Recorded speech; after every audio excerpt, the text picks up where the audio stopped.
Hello बच्चों, अभी हम लोग क्या क्या पढ़ चुके?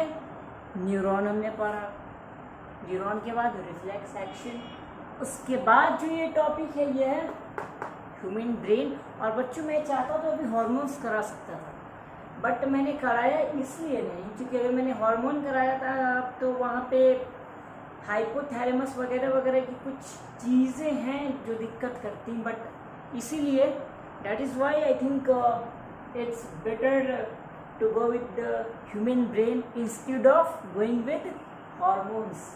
यानी कि ह्यूमन ब्रेन अभी पहले करना बेटर है हार्मोन्स के मुकाबले। ठीक है, चलो एक चीज़ का जवाब दीजिए कि ब्रेन आखिर होता है क्या? सुनिए क्या, बताइए, पहले बताइएगा कैसे। आप तो सब्सक्राइब और शेयर भी नहीं करते हैं, बहुत नाराज़ हो जाते हैं, बता दे पहले। सुनिए, ह्यूमन ब्रेन जो होता है ना बाबू, एक सेंट्रल प्रोसेसिंग ऑर्गन होता है। सेंट्रल प्रोसेसिंग ऑर्गन का मतलब जिस तरह के आपके कंप्यूटर में, डेस्कटॉप में, पीसी में सीपीयू होता है ना, सेंट्रल प्रोसेसिंग यूनिट, पूरे कंप्यूटर को, पूरे सिस्टम को कंट्रोल करने को, उसी तरह अपने बॉडी में ये ह्यूमन ब्रेन होता है, पूरे के पूरे बॉडी को क्या करने के लिए? कंट्रोल करने के लिए। तो देखिए, ब्रेन जो होता है सो आपके इनवॉल्यूंट्री और वॉलेंट्री दोनों एक्शन को कंट्रोल करता है। आप सवाल आप लोग ये पूछोगे कि भैया ये वॉलेंट्री और इनवॉलेंट्री क्या होता है? बिल्कुल सही, पूछ लो, काहे के लिए छोड़ोगे? कुछ नहीं बचना चाहिए, कुछ नहीं छोड़ेंगे हम लोग। सुनो, वॉलेंट्री और इनवॉलेंट्री एक्शन। तो फिर वॉलेंट्री एक्शन का मतलब होता है वो एक्शन जो हम लोग के कंट्रोल में हो। क्या? वैसा सारा एक्शन जो कि हम लोग के कंट्रोल में हो, उन सारे के सारे एक्शन को हम लोग क्या कहते हैं? वॉलंटरी और एक्शन। और वॉलंटरी ऑर्गन वो ऑर्गन होते हैं जो हमारे कंट्रोल में होते हैं। जैसे हमारा हाथ, ये जब चाहेंगे हम लोग हिला सकते हैं। ठीक है, तो हाथ क्या हुआ? Voluntary organ. वॉलंटरी ऑर्गन यानी वो ऑर्गन जो हमारे कंट्रोल में हो, हम जब चाहेंगे वर्क कराएंगे, जब चाहेंगे नहीं कराएंगे। आप देखिए, अब सवाल आता है इनवॉलंटरी। इनवॉलंटरी मतलब होता है जो हमारे कंट्रोल में नहीं होता है। ठीक है, तो इनवॉलंटरी एक्शन यानी वो एक्शन जो हमारे कंट्रोल में नहीं है, जैसे कि दिल का धड़कना आपके कंट्रोल में है, लीवर का फंक्शन करना, स्टमक का फंक्शन, किडनी का फंक्शन करना, ये कोई चीज़ें आपके कंट्रोल में नहीं है। तो ये जो एक्शन जो हमारे कंट्रोल में ना हो वो क्या होते हैं? Involuntary action. और वो ऑर्गन जो इनवॉलंटरी एक्शन परफॉर्म करते हैं, मतलब वो ऑर्गन जो इनवॉलंटरी ऑर्गन होते हैं, यानी वो ऐसे ऑर्गन जो हमारे कंट्रोल में नहीं होते हैं, जैसे हमारे हार्ट, हमारा लीवर, हमारी किडनी, ये हमारे विश से, हमारे विल से, हमारी चाहत से तो फंक्शन नहीं करते बाबू। वो तो सिस्टमेटिक वे में लगातार फंक्शन करते रहते हैं। करते हैं कि नहीं करते हैं? बोलो, आया आया कि नहीं आया? नहीं आया, आना तो पड़ेगा, कैसे नहीं आएगा? तो देखो, इनवॉलंटरी एक्शन यानी वो एक्शन जो हमारे कंट्रोल में ना हो, और इनवॉलंटरी ऑर्गन यानी वो ऑर्गन जो हमारे कंट्रोल में ना हो। तो ब्रेन जो होता है वो इनवॉलंटरी ऑर्गन और वॉलंटरी ऑर्गन दोनों को कंट्रोल करता है। हम हाथ को हिलाना चाह रहे हैं, हमारा ब्रेन ऑर्डर दे रहा है हाथ को हिलने के लिए, तब नहीं हो रहा है।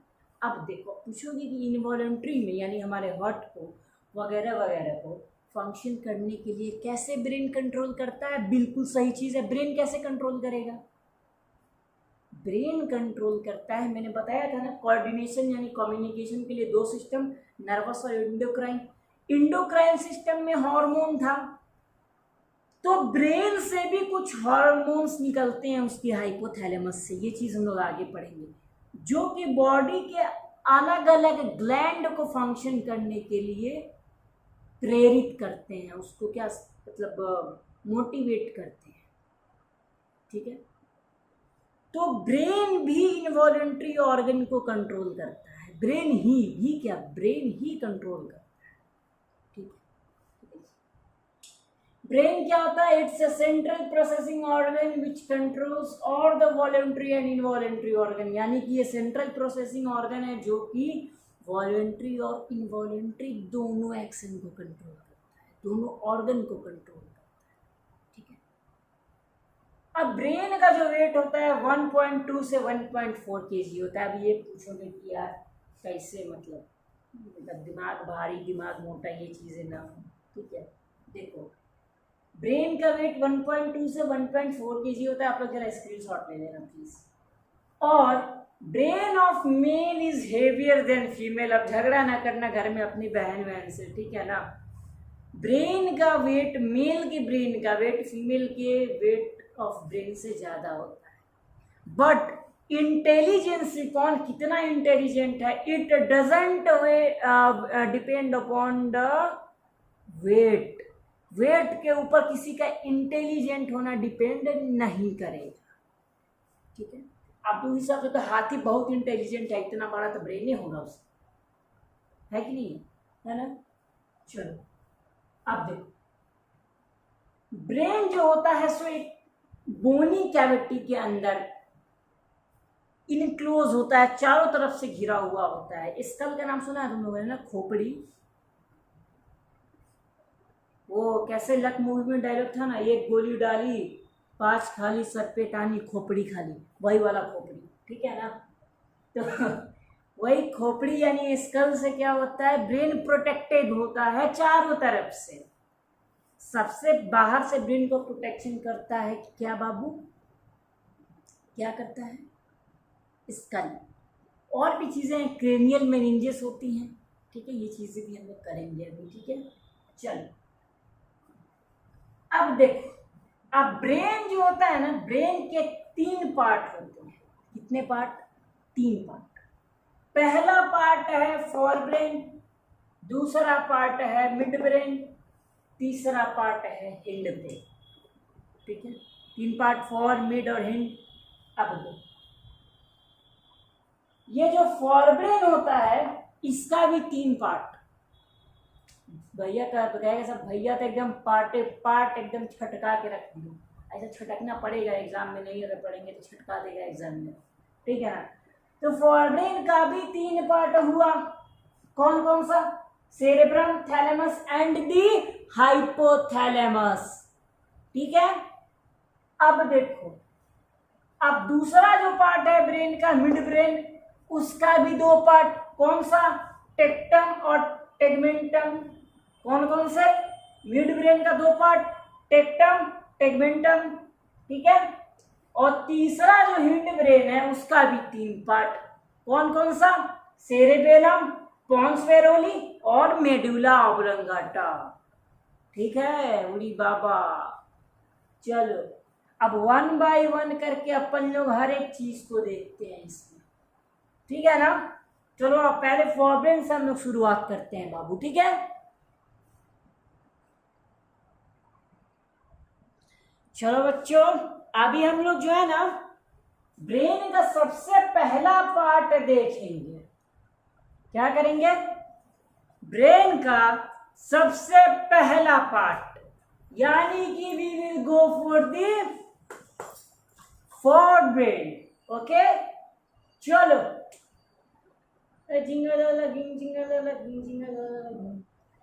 फोरब्रेन जो है ना बाबू, फोरब्रेन में 3 पार्ट। कौन कौन से? सेरेब्रम, थैलेमस एंड हाइपोथैलेमस, ठीक है बाबू। अब देखिए, सेरेब्रम जो होता है सबसे लार्जेस्ट पार्ट होता है। सेरेब्रम सबसे लार्जेस्ट पार्ट होता है। फोरब्रेन का भी सबसे लार्जेस्ट पार्ट, सबसे बिगेस्ट पार्ट, और ऑल ओवर टोटल ब्रेन में भी सबसे बड़ा पार्ट क्या होता है?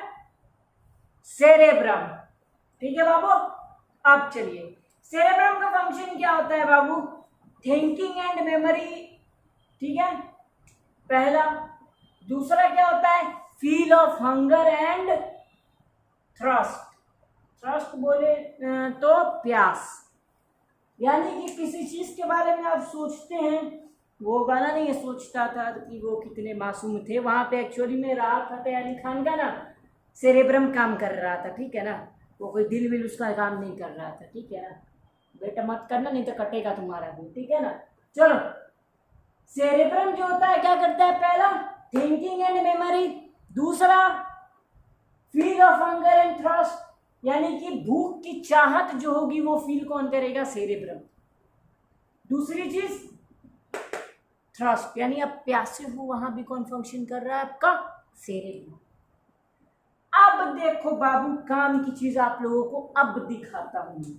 देखो, बोर्ड लेवल के लिए ये काफी है, बट अभी जो अपन लोग आगे बढ़ रहे हैं, it is important for the point of view of NTSC. इसमें से यहां से क्वेश्चन फ्रेम हो सकते हैं। एक चीज और, बाहर से तो बाबू ब्रेन को स्कल प्रोटेक्ट कर रहा है, बाहर से ब्रेन को स्कल ने प्रोटेक्ट करा। मैं दिखाता हूँ, वेट, मेरा खोपड़ी कहां से मिलेगा, चलो हटाओ। देखो आप, ये आपका स्कल है, मेरा पंजा, ये छोटा सा ब्रेन है, सबसे ऊपर से आपका स्कल प्रोटेक्शन कर रहा है ब्रेन को, कर रहा है कि नहीं, कर रहा है ना, बोलो हाँ या ना, आया ना। चलो, सबसे बाहर से ब्रेन को, ये ब्रेन, ये स्कल प्रोटेक्शन प्रोवाइड।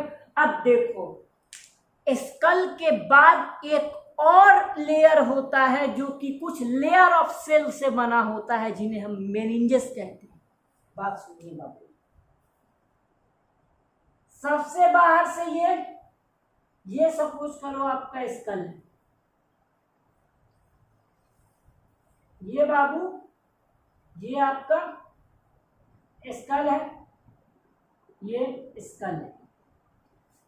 अब स्कल के बाद, स्कल के नीचे कुछ लेयर ऑफ सेल होती हैं, वो भी प्रोटेक्शन प्रोवाइड करती हैं, किसको, ब्रेन को। यानी स्कल के नीचे भी जिंग जिंग जिंग जिंग जिंग जिंग जिंग जिंग जिंग जिंग जिंग जिंग जिंग जिंग जिंग जिंग जिंग, ठीक है। ओ झींगा दादा वाला टाटा स्काई के हम ये नहीं है बोले तो ब्रांड एम्बेसडर, चलो उसका प्रचार मैं नहीं कर रहा हूँ। मैं 3 कलर्स यूज कर रहा हूँ, एक रीजन है इसके लिए, वो रीजन मैं आपको तुरंत अभी बताऊंगा, ठीक है बाबू, घबराने की जरूरत बिल्कुल नहीं है।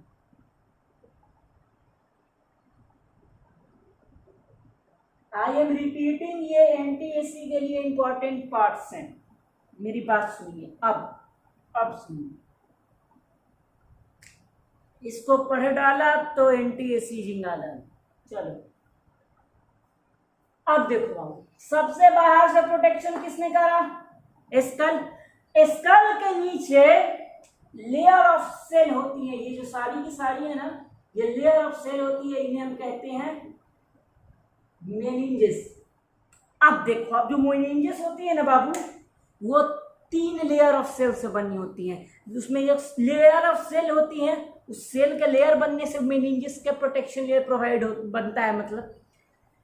और जो ये मेनिंजेस होती है ना, लेयर ऑफ सेल, उनमें 3 लेयर ऑफ सेल होते हैं।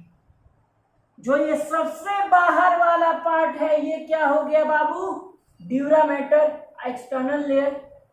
उसके बाद ये जो ब्लैक वाला पार्ट है, वो हो गया आर्कनॉइड, यानी मिडिल लेयर। और जो सबसे नीचे वाला रेड कलर से है, वो सबसे इनर लेयर है, इसको हम लोग कहते हैं पिया मैटर। क्या, ड्यूरामेटर, आर्कनॉइड और पिया मैटर। आया कि नहीं आया, बोलो आया कि नहीं आया, आया ना, पक्का, कंफर्म। चलो झींगा दादा, मजा आएगा। चलो देखो, बाहर से स्कल ने प्रोटेक्शन प्रोवाइड करा ना, उसके बाद कुछ लेयर ऑफ सेल होते हैं, वो भी ब्रेन को प्रोटेक्शन प्रोवाइड करते हैं। उन लेयर ऑफ सेल को हम क्या कहते हैं, मेनिंजेस। मेनिंजेस में कितने लेयर होते हैं सेल के, 3। कौन कौन से, ड्यूरामेटर, आर्कनॉइड और पिया मैटर, ठीक है बाबू। इसका आप लोग स्क्रीनशॉट ले, ठीक है, जल्दी से फटाक, quickly quickly quick quick quick quick quick. चलो, अब मेरी बात सुनो आप लोग।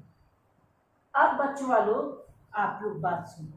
फॉरवर्डिंग के बारे में 2-3 चीजें जानी। Largest part, function, thinking and memory, feel of hunger and thrust.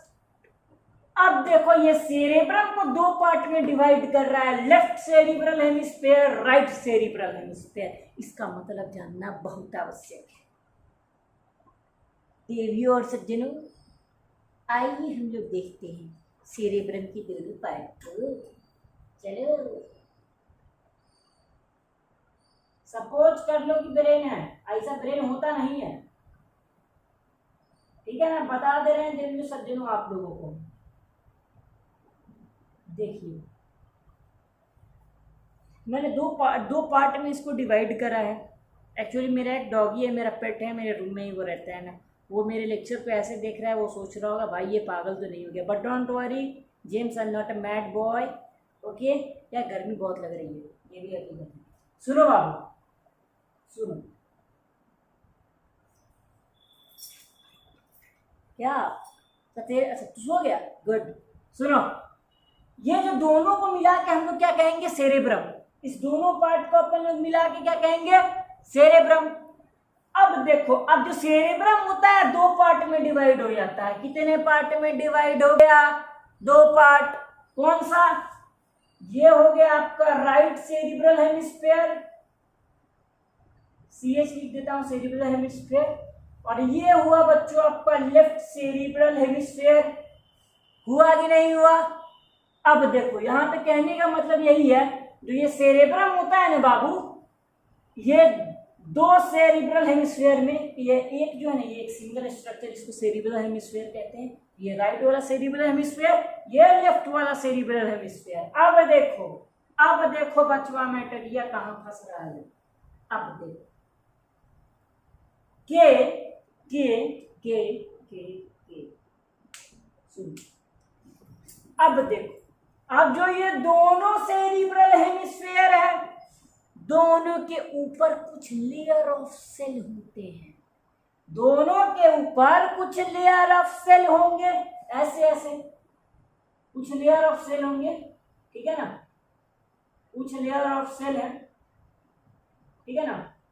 और इन्हीं लेयर ऑफ सेल को हम लोग क्या कहते हैं बाबू, इन्हीं लेयर ऑफ सेल को हम लोग कहते हैं सेरिब्रल कॉर्टेक्स। देखो सेरिब्रल वर्ड कहीं भी यूज हो जाए, उसका सेरिब्रल या क्रेनियल, सेरिब्रल बोलो या क्रेनियल, जहां भी ये वर्ड यूज हो समझो आपकी वो टर्म ब्रेन से रिलेटेड है, ओके। अब जो ये लेयर ऑफ सेल होता है सेरिब्रल हेमिस्फीयर के ऊपर, उसको हम लोग क्या बोलते हैं, सेरिब्रल कॉर्टेक्स। अब देखो फोरब्रेन कितने पार्ट में डिवाइड, दो, कौन कौन से, राइट सेरिब्रल हेमिस्फीयर और दूसरा left cerebral hemisphere. Cerebral hemisphere के ऊपर कुछ लेयर ऑफ सेल होते हैं, उन लेयर ऑफ सेल को हम लोग क्या कहते हैं, बोल रहे हो क्या, सेरिब्रल कॉर्टेक्स। आया कि नहीं आया, आया कि नहीं आया, आया ना, बहुत बढ़िया। अब देखो, अब जो ये दोनों के दोनों सेरिब्रल हेमिस्फीयर हैं वो एक दूसरे से कनेक्टेड होते हैं, ऐसा कुछ tract of nerve fibre, nerve fibre का एक रास्ता, एक नर्व फाइबर होते हैं, उनसे दोनों सेरिब्रल हेमिस्फीयर कनेक्टेड होते हैं।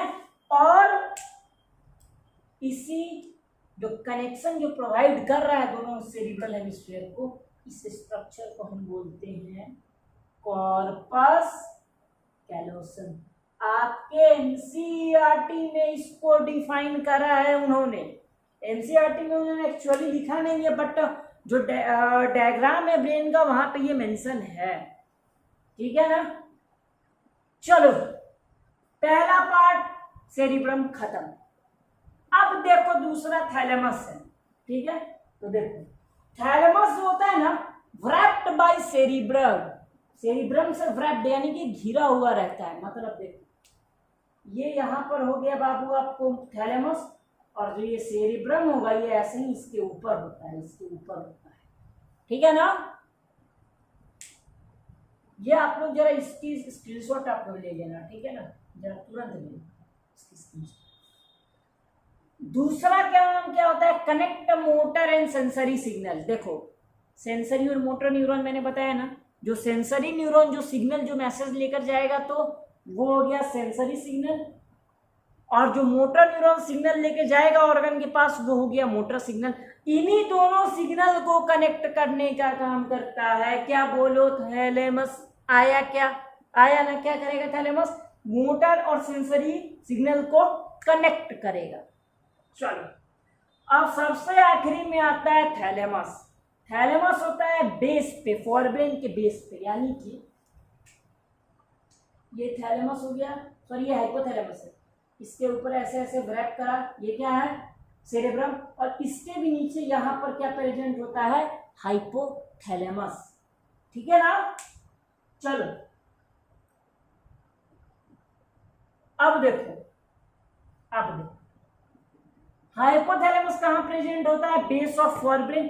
अब हाइपोथैलेमस दो तरीके के एंजाइम सिक्रेट करता है, सॉरी हार्मोन सिक्रेट करता है, रियली सॉरी, हार्मोन सिक्रेट करता है। कितने तरीके के, दो तरीके के। कौन कौन से, पहला हुआ रिलीजिंग हार्मोन, दूसरा हो गया बच्चा इनहिबिटिंग हार्मोन। बोलो आया क्या, आया ना। कौन कौन से हार्मोन, रिलीजिंग हार्मोन और इनहिबिटिंग हार्मोन। मैं अभी आप लोग को यहाँ पे रिकॉल करके रिवीजन नहीं बना सकता बाबू, क्योंकि फ़ोन की स्टोरेज की भी औकात होती है, मेरे डेटा की भी औकात होती है कुछ, तो बच्चों में बर्बाद हो जाऊंगा अगर इस तरह डेटा लुटाऊंगा तो। ठीक है ना। तो आज के क्लास के लिए इतना काफ़ी है। अगले क्लास में हम लोग मिड ब्रेन और हिंड ब्रेन दोनों देखेंगे। ये चीज़ है, तो ये सारी चीज़ें मैंने बताई है, ये NTSC तक के लिए। आप लोग मेरे को सपोर्ट करो, अच्छे से सपोर्ट करो, लाइक सब्सक्राइब शेयर सब करो, और इसको स्प्रेड करो अपने दोस्तों को। नॉलेज जितना स्प्रेड करोगे तुम्हारा नॉलेज उतना बढ़ेगा। ठीक है।